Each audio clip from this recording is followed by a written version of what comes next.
ఈ 35వ మానసవేణి వార్షికోత్సవ ఉత్సవానికి వేదికను అలంకరించిన గౌరవ పెద్దలు కుమార్ మాస్టర్ గారికి, అలాగే మా గురువు గారు ఈశ్వరరావు మాస్టర్కి, అలాగే నాతో పాటు ఈరోజు ఈ మండలాన్ని నడిపించడానికి వచ్చిన మా మిత్రులు పెద్దలు ఎంఈఓ గొట్టి శ్రీరాములు గారికి, అలాగే వేదికను అలంకరించిన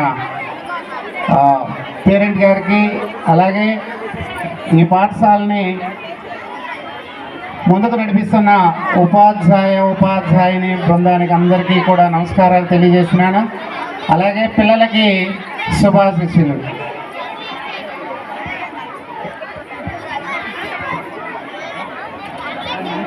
ప్రజాస్వామ్య దేశంలో పోటీతత్వం అనేది ఉండాలి. అదే సదుద్దేశంతో ప్రభుత్వం కూడా కుమార్ సార్ చెప్పినట్టు రెండు రకాలైన ప్రభుత్వము ప్రైవేటు యాజమాన్యాలతో కలిపి ఒక వ్యవస్థ నడడం అనేది ఒక మంచి శుభ పరిణామం.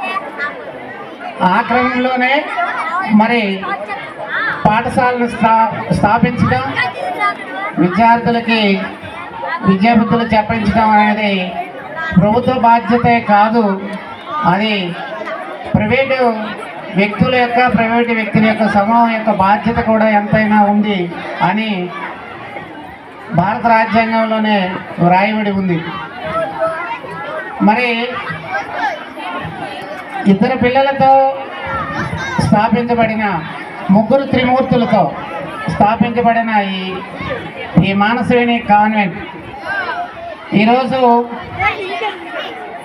మన పొందూరులో గవర్నమెంట్ హై స్కూల్లో 600 పైగా విద్యార్థులు చదువుతున్నారు.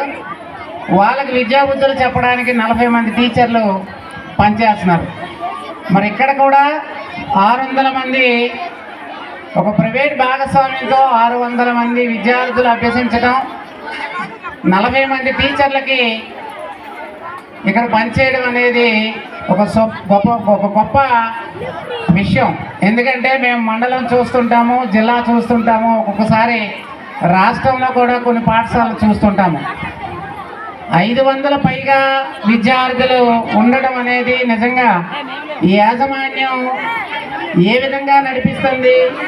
మీ తల్లిదండ్రుల తాలూకా ప్రోత్సాహంతో, మీరు వాళ్ళపై ఉన్న నమ్మకంతో వాళ్ళు ఒక మంచి రిజల్ట్స్, ఒక నవోదయ సీట్స్ కానీ, గురుకుల పాఠశాలలో కానీ, అలాగే జిల్లా స్థాయి సైన్స్ కాంపిటీషన్లో కానీ, అలాగే రాష్ట్ర స్థాయిలో ఇది కల్చరల్ ఆర్ స్పోర్ట్స్ సంబంధించిన విషయాల్లో ఈ పాఠశాల నుండి అంతర్జాతీయ స్థాయికి వెళ్ళడం, జాతీయ స్థాయికి వెళ్ళడం కూడా నాకు తెలిసి ఈ జిల్లాలో ఈ ప్రైవేట్ స్కూల్లో ఈ ఒక్క ఇన్స్టిట్యూట్లోనే ఈ రకమైన రాష్ట్ర స్థాయి, జిల్లా స్థాయి, అంతర్జాతీయ స్థాయిలో విద్యార్థులు అందించే ఘనత ఈ మానసవేణి కాన్వెంట్కే దక్కిందనేది చెప్పడానికి ఒక మండల విద్యాశాఖ అధికారిగా నేను చాలా గర్వపడుతున్నాను.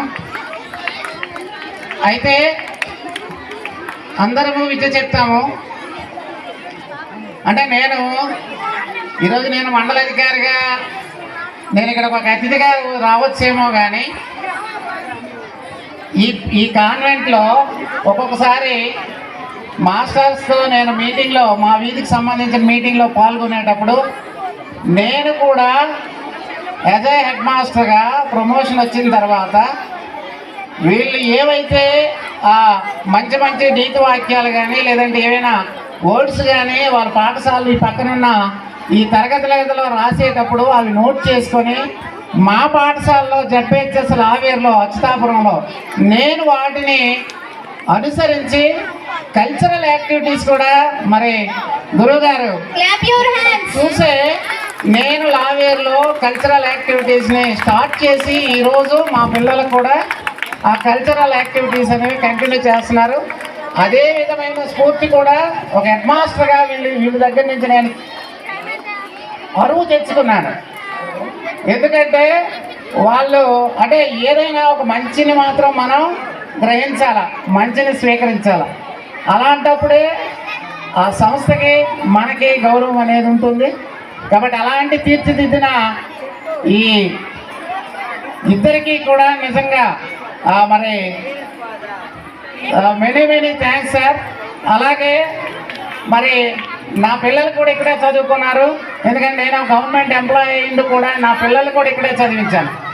ఈరోజు నా పిల్లలు కూడా మరీ అంత ఎక్కువ సాధించలేకపోయినా పర్వాలేదు, ఒక మంచి ఫస్ట్ క్లాస్ స్టూడెంట్గా అబోవ్ 80% పర్సంటేజ్ మార్క్స్తో ఉన్న నా పిల్లలు కూడా ఇక్కడే చదువుకున్నందుకు నేను కూడా గౌరవిస్తున్నాను సార్. లాస్ట్ ఇయర్ సభలో కూడా చెప్పాను, నా పిల్లలు కూడా నాకు అవకాశం ఇవ్వండి అని కుమార్ సార్ నాకు అడిగారు. మరి కాలమాన పరిస్థితుల వల్ల ఆ రోజు చెప్తున్నాను, ఈ రోజు చెప్తున్నాను. ఆ రోజు బహుశా మీకు నా పెద్ద కొడుకుని కానీ మీకు ఇచ్చుంటే ఖచ్చితంగా స్టేట్లో మంచి ర్యాంక్ వచ్చేవాడు అనేది నేను అనుకున్నాను. బట్ ఇప్పుడు కూడా 596 మార్కులతో స్టేట్ ర్యాంకర్గానే నా కొడుకు పాస్ అవ్వడం జరిగింది. దానికి పునాది అనేది మానసవేణి కాన్వెంట్లోనే జరిగిందని చెప్పడానికి నిజంగా గర్వపడుతున్నాను. అలాగే మరి సంస్థ అయిపోయింది, మరి పిల్లలు 10th క్లాస్కి వెళ్తున్నారు. మరి వాళ్ళకి ఏదైనా ఒక విషయం చేస్తే బాగుంటుందనే ఉద్దేశంతో బహుశా చెప్పాలి, అది మా బాధ్యత. పిల్లలు ఎప్పుడూ కూడా మీరు మీ పాఠశాలలో ఉపాధ్యాయులు ఖచ్చితంగా మంచి మూర్తత్వం సంపాదించే అభివృద్ధి చేసుకోవడానికి అనేకమైనటువంటి మెలకువలు నేర్పడం అనేది జరుగుతుంది. మరి యాజ్ ఏ టీచర్గా, యాజ్ ఏ ఎంఈఓగా మీకు ఒక సలహా మాత్రం ఇవ్వడం జరుగుతుంది. పిల్లలందరూ కూడా ప్రతిరోజు మినిమం 5 hours చదవండి.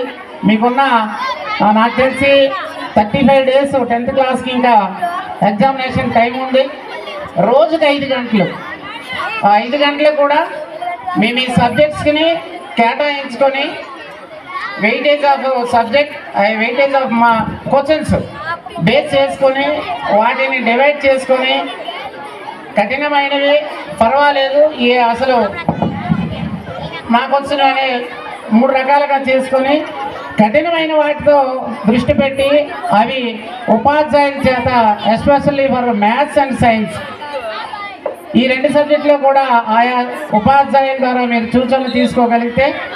అలాగే ఈరోజు చాలామంది పరీక్షలో 10th క్లాస్ పాస్ అవ్వకపోవడానికి కారణం ఏంటంటే భయం. అది కూడా తెలుగులో ఎక్కువ మంది ఫెయిల్ అవుతున్నారు. కారణం ఏంటంటే మొట్టమొదటి రోజు పరీక్ష తెలుగు కాబట్టి ఆ భయం అనేది పిల్లల్లో, మాతృభాష అయినప్పటికీ కూడా చాలామంది ఎక్కువగా తెలుగులోనే ఫెయిల్ అవుతున్నారు. మరి దానికి కావాల్సిన సంసిద్ధతను మీరు పిల్లలకి ఇవ్వవలసిందిగా కోరుతూ, ఆ ఒక్కరోజు అయిపోయిన తర్వాత వాళ్ళు ఫ్రీ అయిపోతారు. అంటే మనం చూసారా కార్యక్రమం స్టార్టింగ్లోనే కొంచెం హర్డీల్స్ ఉంటాయి. ఆ హర్డీలు ఎప్పుడైతే దాటిస్తామో సునాయాసంగా లక్ష్యం చేరిపోతాము. కాబట్టి ఆ విధంగా చేయాలని మిమ్మల్ని కోరుతున్నాను సార్.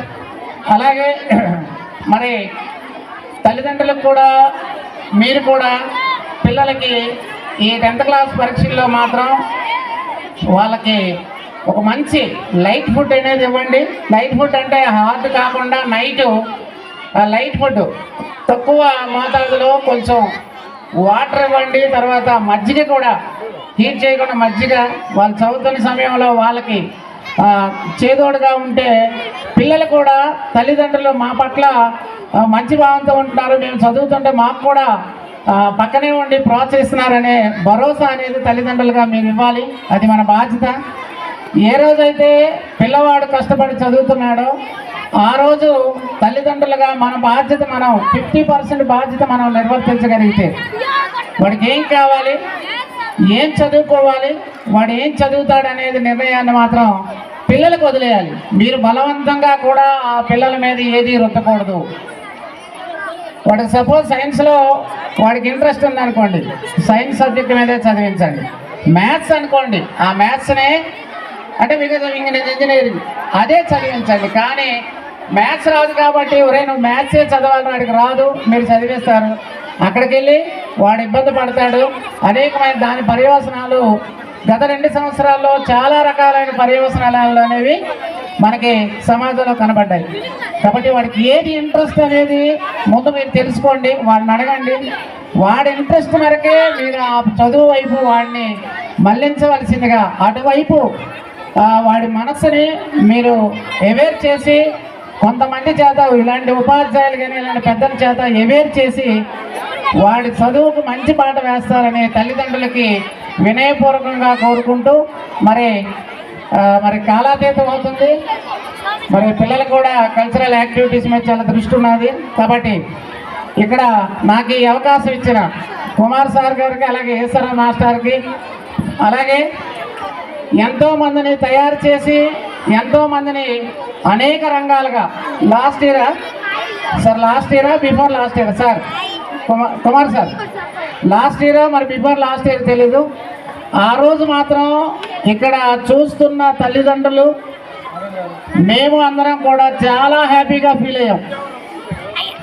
ఎవరైతే అంటిల్ చాలా పెద్ద స్థాయికి వెళ్ళారో, ఇంజనీరింగ్ కానీ డాక్టర్స్ కానీ, వాళ్ళందరినీ తీసుకొచ్చి వాళ్ళ తల్లిదండ్రులకు కూడా ఒక మంచి సన్మాన కార్యక్రమం చేపట్టడం అనేది నిజంగా మీకు అది చాలా మోటివేషను.